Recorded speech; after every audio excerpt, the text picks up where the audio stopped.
નમસ્કાર દર્શક મિત્રો, નમો ટીવી ઇન્ડિયાના પોડકાસ્ટમાં આપ સૌનું હાર્દિક સ્વાગત છે. આજે આપણી સાથે કુમારભાઈ માંડવિયા જોડાણા છે અને કુમારભાઈ તમારું નમો ટીવીમાં હાર્દિક સ્વાગત છે. કુમારભાઈ, સૌથી પહેલાં આપનો ટૂંકો પરિચય આપો, જેથી કરીને અમારા દર્શક મિત્રોને ખ્યાલ આવે કે કુમાર માંડવિયા કોણ છે. મારું નામ કુમાર માંડવિયા છે અને બચપનથી હું ગુજરાતી ફિલ્મ સાથે સંકળાયેલો છું. 1977ની સાલથી આ પિક્ચર લાઈન મેં પકડેલી છે. ઉપેન્દ્ર ત્રિવેદી સાથે મારી મુલાકાત થયેલી છે.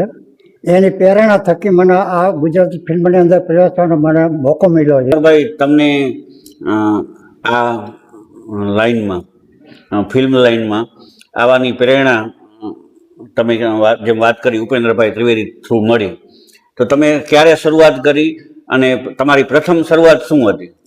મેં 1977માં મેં શરૂઆત કરી. ત્યારે ઉપેન્દ્ર ત્રિવેદીનો ચેતરને કાંઠે ફિલ્મ હાલતું હતું.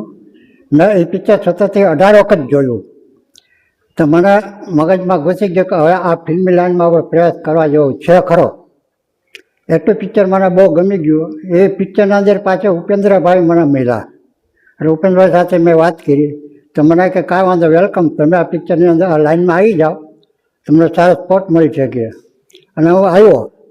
હું બરોડા જ હતો, લક્ષ્મી સ્ટુડિયોમાં. ત્યાં અવારનવાર ધક્કા ખાતો એમ કરતાં કરતાં ધીરે ધીરે મને રોલ મળવા માંડ્યા. ત્યાર પછી મારું ફર્સ્ટ પિક્ચર હતું રજપૂતાણી, જેની અંદર મેં એક રોલ કરેલો ડાકુનો અને એને હિરોઈન હતા અરુણા ઈરાની. એનો ડુપ્લિકેટનો મેં રોલ કરેલો. એમાં મને સારો રિસ્પોન્સ મળેલો છે. ત્યાર પછી મેં નાના ઘણા પિક્ચરમાં કામ કર્યું. નસીબદારમાં કામ કર્યું. નસીબદારમાં હતા દીપક ઘીવાલા, રાગીણી, એની સાથે મેં કામ કર્યું હતું. ત્યાર પછી મને ધીરે ધીરે નાના રોલ મળતા ગયા, આગળ વધતો ગયો. અને ત્યાર પછી મેં બનાવ્યું આપણે કોને ઓઢાડું મારી ચુંદડી, એમાં હું સહ રાઇટર હતો. ત્યાર પછી હાલ ફેરું અમેરિકા, એમાં હું સહ ડાયરેક્ટર હતો. ત્યાર પછી મેં બનાવ્યું સતી દૂધીમાં, એમાં પણ હું સહ ડાયરેક્ટર હતો. ત્યાર પછી મેં બનાવ્યું ભલસારા દાદા રાવળપીર, જેમાં મેં સ્વતંત્ર ડાયરેક્શન કરેલું છે અને એમાં મને એવોર્ડ પણ મળેલા છે. અને ત્યાર પછી મેં બનાવ્યું બલિહારી બળિયાદેવની, તેમાં મેં નાનો રોલ પણ કરેલો છે, સહ ડાયરેક્ટર પણ છું. બલિહારી બળિયાદેવ મારા ડૉક્ટરનો રોલ છે અને સહ ડાયરેક્શન કરેલું છે. પિક્ચર અત્યારે યુટ્યુબમાંથી ધૂમ મચાવે છે. એવી જ રીતના વલસારાના દાદા રાવળપીર, જે બનાવ્યું કચ્છનું જ પિક્ચર આખું બનાવેલું છે. કચ્છના પ્રોડ્યુસરો છે, કચ્છના કલાકારો છે, કચ્છની આખી ટીમ 100% કચ્છની આખી ટીમ છે અને 100% કચ્છની અંદર શૂટિંગ કરેલું છે. એની અંદર બહુ સારા આર્ટિસ્ટોએ બહુ સારા અભિનય કર્યો છે અને એને પિક્ચરને 4 એવોર્ડ મળેલા છે. એ પિક્ચર અત્યારે યુટ્યુબમાં ધૂમ મચાવે છે. અત્યારે 35 લાખ માણસોએ જોયેલું છે અને બહુ સરસ રીતે હાલે છે. કુમારભાઈ, તમે ફિલ્મ લાઈનમાં એક્ટિંગની શરૂઆત કરી, સાથે સાથે તમે રાઇટિંગ પણ શરૂઆત કરી, લખવાનું પણ ચાલુ કર્યું. તો તમારા લખેલા કેટલા એવા નાટકો છે, કેટલી એવી ફિલ્મ છે જેને સારો પ્રતિસાદ મળ્યો હોય અને દર્શકોને ગમી હોય? મારી પિક્ચર લખેલી મેં તમે કીધું કોને ઓઢાડી મૂડી મારી ચૂંદડી એક જ છે, એને સારો રિસ્પોન્સ મળેલો છે. એ ઠેઠ મેં 1976ની અંદર બનાવેલું છે. 1976ની અંદર બનાવેલું છે. ત્યાર પછી તો મારા ઘણા પિક્ચર જ બની ગયા છે. કુમારભાઈ, આગામી સમયના તમારા જે ભાવિ પ્રોજેક્ટ હોય એમાં અત્યારે કયો એવો પ્રોજેક્ટ છે જેના કારણે તમે લોકોને સંદેશો આપશો કે ભાઈ અમારો આગામી આ પ્રોજેક્ટ છે? એમ અત્યારે મારી પાસે કચ્છના 2 પ્રોજેક્ટ સાથે વાતચીત ચાલે છે. એમાં એક પ્રોજેક્ટ ફાઇનલ છે, એ માર્ચ મહિનામાં ચાલુ થવાનો છે અને બીજા પ્રોજેક્ટની વાતચીત ચાલે છે. એટલે પ્રોજેક્ટ તો 2 આપણા કચ્છના જ છે. કુમારભાઈ, તમે એક્ટિંગ કરી, નાટકોમાં કામ કર્યું, સાથે સાથે તમે રાઇટિંગ પણ કર્યું અને ડાયરેક્શન પણ કર્યું. ફિલ્મ લાઇનમાં આ બધી પ્રવૃત્તિ તમે કરી, આટલો બહોળો અનુભવ તમને છે અને તમે એક સારો અનુભવ પણ લઈ ચૂક્યા છો, વર્ષોનો અનુભવ છે તમને. તો મારો તમને અંતિમ પ્રશ્ન કે અમારા દર્શકોને જણાવો કે આખી ફિલ્મ બનાવવી હોય તો કઈ રીતે બને? બરાબર છે, બહુ સરસ સુંદર બરાબર છે. પ્રશ્ન કર્યો હા, છે. તો જે લોકોને ખ્યાલ આવે કે પિક્ચર કેવી રીતે બને છે, બહુ એના માટે સરસ. શું જરૂરી છે?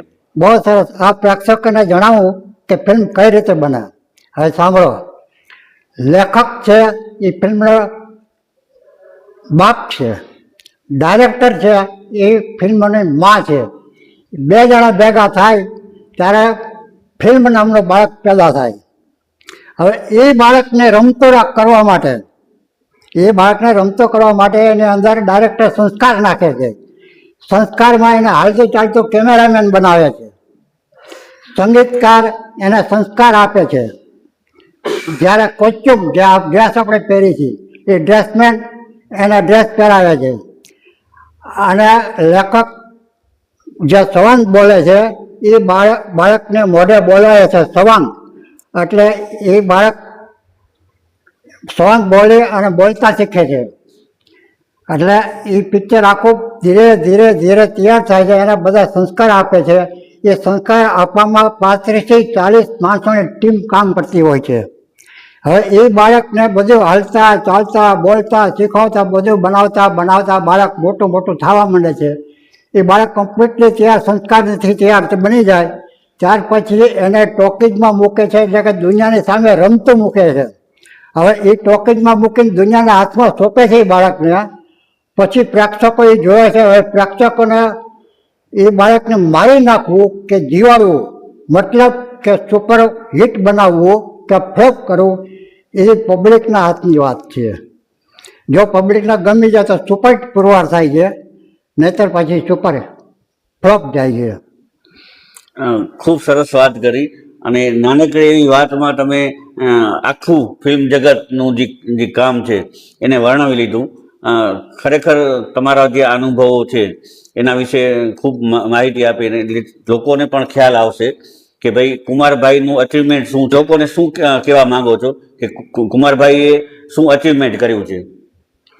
હું માણસોને એ કહેવા માગું છું, આ ફિલ્મદાન છે ને, ફિલ્મ એના બહુ સરસ સુંદર છે. આની અંદર તમે પ્રવેશ કરો એટલે તમને બહુ મનોરંજન સારું મળે છે, જિંદગી સારી જીવવા મળે છે. તમે આખી જિંદગી આનંદ જ તમને મળે છે આ લાઈનની અંદર. એટલે તમારે આની અંદર પ્રવેશ કરવામાં કોઈ વાંધો નથી. તમે આરામથી પ્રવેશ કરો અને તમને પ્રવેશ કરવામાં અમે મદદ પણ કરીશું. અમારી ઈચ્છા છે કે કચ્છના કલાકારો જો આ લાઈનની અંદર આવતા હોય તો અમે એને પ્રોત્સાહન આપવા માટે તૈયાર છીએ. ખૂબ સરસ વાત કરી કુમારભાઈએ અને એમનો બહોળો અનુભવ અને એમના આટલા કામના અનુભવ પછી એમનો નિચોડ જે એમણે વાત કરી કે ખરેખર એક ફિલ્મ કેવી રીતે બને અને લોકોને જે ફિલ્મ લાઇનમાં નવા આવવા માટે તૈયાર હોય, જે યુવાઓ હોય, યુવતીઓ હોય, તો એ લોકોને ઇન્સ્પાયર કેવી રીતે થવું જોઈએ, આવીને કામ કેવું રીતે કરવું જોઈએ. અને આ લાઈન ફિલ્મ લાઈન છે અત્યારના ટેકનિકલ યુગની અંદર બહુ પોપ્યુલર છે અને જેથી કરીને બીજા પણ લોકો સાથે જોડાય અને પોતાની જીવન છે એ સારી રીતે જીવી શકે અને એના અચીવમેન્ટ કરી શકે. એના માટે વિવિધ કલાકારો ના પ્રોડ્યુસરોના અમે ઇન્ટરવ્યૂ લેતા હોઈએ છીએ. આજે આપણી સાથે કુમારભાઈ માંડવિયા જોડાણા હતા અને કુમારભાઈએ પોતાનો અનુભવ વ્યક્ત કર્યા છે. કુમારભાઈ, તમારો ખૂબ ખૂબ આભાર.